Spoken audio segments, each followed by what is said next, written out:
DZ Mafia. Tension extrême au procès des fondateurs présumés.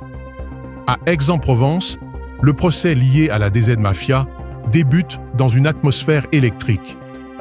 6 accusés sont jugés pour des faits remontant à août 2019, bien avant l'essor actuel de l'organisation, dans ce qui est présenté comme un procès des origines.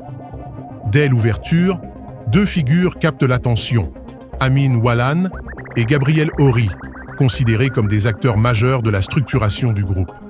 Dans le box, les échanges sont tendus, marqués par des remarques et une attitude défiant parfois l'autorité de la cour. À l'extérieur, le dispositif de sécurité est massif. À l'intérieur, les débats s'ouvrent sans jury populaire, uniquement devant des magistrats professionnels. Les faits examinés concernent la mort de 2 hommes, ciblés dans un hôtel en périphérie marseillaise. Selon l'accusation, l'opération aurait été préparée avec précision, impliquant plusieurs intermédiaires. Le nom de Karim Harat est notamment évoqué comme possible donneur d'instructions à distance. D'autres accusés sont soupçonnés d'avoir joué un rôle dans la mise en relation et la logistique. Mais au-delà des faits, c'est le climat qui marque les esprits.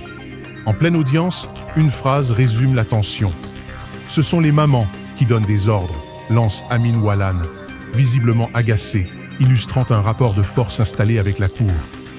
Certains accusés refusent même de regagner le box après une suspension, forçant le report de certaines auditions. Ce premier jour donne le ton d'un procès sensible, où la justice tente d'éclaircir les débuts d'un réseau aujourd'hui au cœur de nombreuses affaires.